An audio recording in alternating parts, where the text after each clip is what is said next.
have a cool one for today. So yeah, we've got this very cool rally build. We don't get a lot of these in North Carolina, mainly because there's not that many places to rally out here. Yeah, we got this very cool STi, completely full out rally build. The whole interior is just gutted. It's got Sparko seats, quick release, no carpet. It's getting a few goodies while it's here, especially these very cool tires that we're going to replace with these so we can put it on the dyno and tune it. I'm going to go ahead and put a Killer Bee header on it. Still got stock header. So yeah, let's put the Killer Bee on it, put a fuel pump in it. I'm going to put a AEM 340 in it. Sleeping on the job? Trying to. I'm also going to get an intercooler for it. So getting a few goodies while it's here.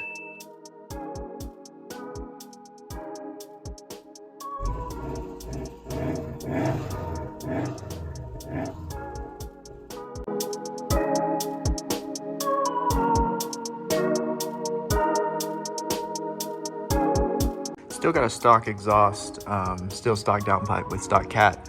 Most rally regulations require you to have a cat and be able to pass emissions testing. But this one's still just got a stock one. It does have an up pipe though, and it's gonna be getting the Killer Bee header, which I'm excited to see how that actually changes the sound of the car with the stock exhaust. So yeah, let's go ahead and put it on.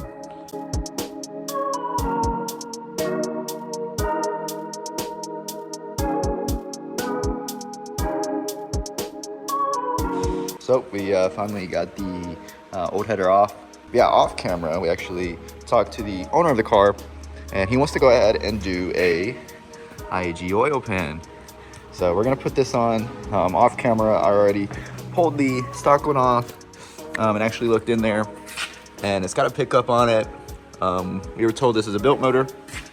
So yeah, so just some extra reliability. Holly's Racing, an extra quart of oil.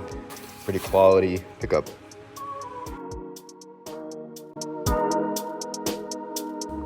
So we got our pickup all installed. The bolts torqued down to 10 Newton meters with some Loctite just to have that extra security. So yeah, let's get our pan ready to go. Put our pan up, clean up the surfaces a little bit better. So after a few days of waiting, finally got our parts in. We actually had an issue. So you know with these cars, they're never plug and play. The factory oil cooler was too long, and he's got an aftermarket oil cooler as well.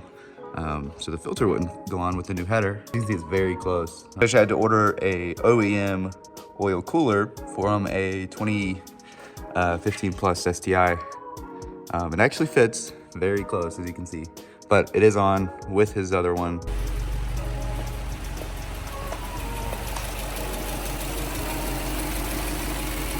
So we finally got the rally car all buttoned up.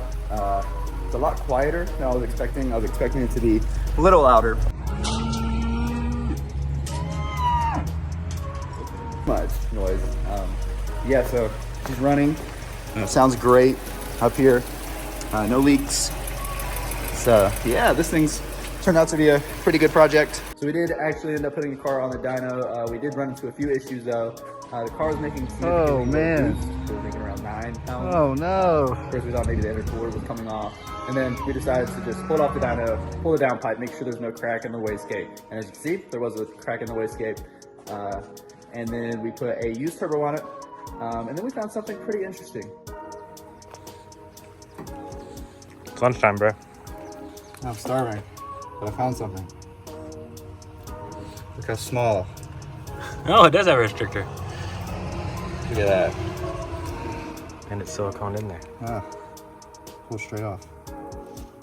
Yeah, the mod list he sent me didn't have anything about that on it. Yeah. But he literally didn't have anything other than a receipt for rods, pistons, and bearings. So that helped explain part of our boost issue. Yeah, sure did. Okay, let me call him. So these are turbo inlet restrictors, and it would have been good to know when I was trying to diagnose why the car wasn't making enough boost. But customer didn't tell me that, but apparently some racing classes require you to use these to basically limit the power. We were trying to figure out why it's only making 8 pounds falling off to 2 pounds of boost, making 200 horsepower.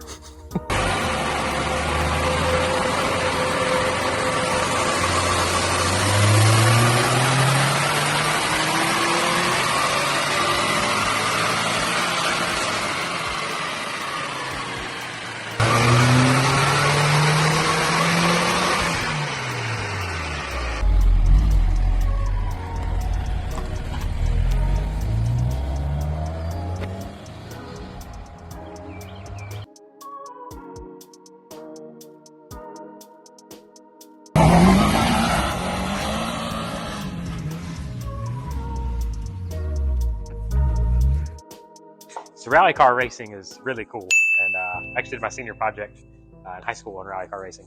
And man, those guys have some big cojones. Like, I would love to do that, but at the same time, I don't know if I'm man enough to do that. But I think about rally car drivers really don't fear death. Obviously, they have a really nice roll cage around them and all that, but there's a fearlessness to it. There's a trust that this car is going to keep me safe. And Paul, in Acts 20, he's actually been told by the prophet Agabus that if he goes to Jerusalem, that he's going to be imprisoned, chained, and beaten, and probably die.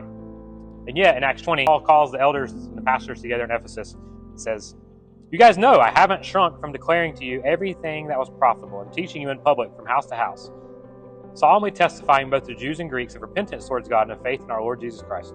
And now, behold, I'm going to Jerusalem, constrained by the Spirit, not knowing what will happen to me there, except that the Holy Spirit testifies to me in every city that imprisonment and affliction awaits me." So he says, I don't know what's going to happen, except what I do know is going to happen is that imprisonment and affliction awaits me. He knows suffering is coming. And yet Paul is not unfamiliar with suffering. He's acquainted with it. He's suffered and been beaten for preaching Jesus Christ. And yet, without fear, he says, I've been preaching house to house. And I'm going to go to Jerusalem, even though the Holy Spirit's already told me through Agabus that I'm going to suffer and have affliction. But yet, I'm going to do it because that's what Jesus Christ has called me to do. Jesus promised that the world hated him, the world would hate his followers. And he promised that if we followed him, suffering would be one of the things that accompanied us. There's multiple times in the Gospels where Jesus said, "Blessed are you when they persecute you and revile you for my name's sake, for your reward is in heaven." Although we may live in a land that doesn't have much persecution and have a mostly comfortable life, that's not what Jesus promises us. He promises us that if we're obedient to him, we will suffer persecution and affliction. Because in the famous passage, John 3:16, for God so loved the world that he gave his only begotten Son, whoever believes in him should not perish. Jesus says a few verses later, whoever does not believe has already been condemned, for he has not believed in the name of the Son of God. And this is the judgment, that light came into the world, and people loved the darkness rather than the light because their deeds were evil. Jesus is referred to as the light. He comes and brings truth and revelation about who God is. And as sinners, we hate that because we love darkness. We love our sin. And the light exposes that. God's standard exposes that. And we don't want to see ourselves for who we truly are, or for others to see ourselves for who we truly are. But Paul, when he encountered Jesus, the light of the world on the road to Damascus, he realized that he'd been living his life for himself. His relationship with God, he had been basing it on his own works and not on grace. And so now Paul spent the rest of his life preaching a message of grace. There's nothing we can do to earn God's favor, that all of our righteousness is filthy rags, that we are destitute and wretched before God. And that made lots of people angry. Telling people they're not good does not make them happy. We had the opportunity to preach downtown Hickory Oktoberfest last year, and I remember talking about the wickedness of America, and a lady yelled and screamed at me, telling me America was not bad, that we were good people. We don't want to come to grips with who we really are, that we are wretched. And yet when God's word is spoken, and God's standard is seen, that's who we recognize we truly are. That was a message that Paul preached house to house, publicly, in the synagogue, in the city. That there is one God who we sinned against. We've broken his law, that we need a Savior, and he's already provided a Savior, Jesus. It's only through Jesus Christ that we can be forgiven and righteous in his sight, because Jesus lived the perfect life that Elijah was supposed to live, and that all of you were supposed to live. It's only through Jesus can we be right in God's sight, forgiven of our sin and righteous, because of Jesus' righteous life imputed as a substitute to us. When we truly believe that and bow our knee to Christ, there is no fear. Just like the rally car driver, we begin to live without a fear of man. We just want to please God. And we please God by preaching his gospel to all creation. no matter who it offends, no matter what affliction or persecution comes our way, we know that Jesus said, I am the great shepherd, and we are his sheep, and nothing can snatch us out of his hand. Do not fear those who can kill the body, because you've entrusted yourself to the one who can save your soul. As this basically in verse 24, I do not account my life of any value or precious to myself, but only that I may finish my course and the ministry which I received from the Lord Jesus Christ to testify of the gospel of the grace of God.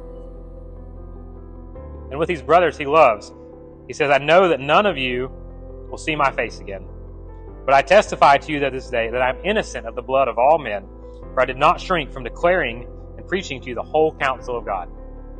So Paul can tell his friends that he's lived with no regrets because he's preached the whole counsel of God's word to those who's come in contact with. I can promise you that no Christian is going to regret preaching the gospel and telling others about who Jesus is and what he's done and what he commands us to do when you stand before him. None of us are going to regret that. What we are going to regret is keeping our mouth shut. So for the Christian, just like the rally car driver has the roll cage, we are safe knowing that God is in control of every atom, every molecule, every person in human history. So we just have to submit and be obedient and put him first. When we are controlled by the love of Christ, when we see how much he's loved us, we will speak. We will not worry about consequences. We will entrust ourselves to him who's in control of all of it, and who loves us so much that he sent Jesus to save us from our sin. Yeah, I'm chilling on a dirt road, riding with my top down, listening to this Jesus music. back on the grind again. I know it's been a little while, but it's time again. Folks asking great, when you gon' rhyme again? I'm like, hold up, give me time, my man. See a lot of things change, some stay the same. Went from H-Town to D-Town to Memphis, man. One thing if for sure, everywhere I go, people caught up in themselves, money, cars, and clothes, yeah. They talk about it all the time and put it in their songs. They drive around and play it loud like it ain't nothing wrong. And all they talk about is simple stuff. Got everybody acting bad, thinking that they a thug. And they trying to drown me out, but now they ain't gon' count me out. I got a backpack full of tracks, plus I keep a Johnny Mac so we can pound it out. Plus I'm bumping these Jesus beats whenever they seeing me. People looking all confused, cause every one of my tunes is screaming Jesus. Round I was bumping that fight. triply, BJ rolling with me. Both our heads nodding like we dozing or we tipsy. But we ain't been drinking, man. Now this song's just banging, man. Got us screaming Jesus out the window while we changing lanes, while we just Riding with my top down, listening to this Jesus music. Riding with my top down, listening to this Jesus. Riding with my top down, top down. Riding with my top down, listening to this Jesus. Riding with my top, riding with my top down, riding with my top down, Jesus music. Riding with my top, riding with my top down, riding with my top down, listening to this Jesus music. If you hear that bass bang, it's in the streets, that's the way your boys playing. It's gonna be the Jesus. That stuff we bumpin' ain't that lean with it, rock with it. It's that changing like the leaves left to right. Yeah, the stuff we bumpin', Santa Craze, Craze 116, What was that, tire? Craze, once lost that fan, but we damn it crazy. Dang, I saw that bump and I was Yeah. Well, Santa Ray, suicide to the good with a fan who like, cause the gospel is good. In the past, I don't think y'all understood. Now y'all done messed up, let us out in your hood. We got the windows down, and when we finna cruise, we tryna glorify the Lord. We brought that cross, that name on, that Jesus music. Get up your hands, don't it might be East Coast, either way this Jesus music's hot. Bump this in your speakers, bro. The Lord ain't pleased with that money and weed. So if you hear them subs, and you see yourself in your Oh, yeah. Can I get the cow poop maybe off before I leave? Do you have a water hose? That's a souvenir. You can have it. I got it just for you. Actually, questions back up. If you have any questions about today's content or Bible study, please reach out to us. You can find us on Facebook, Wretched Racing. You can email us at wretchedracing@gmail.com. If you'd like a Bible or any kind of gospel material, we would love to send it to you for free. We also have t-shirts and hoodies. Thanks for watching.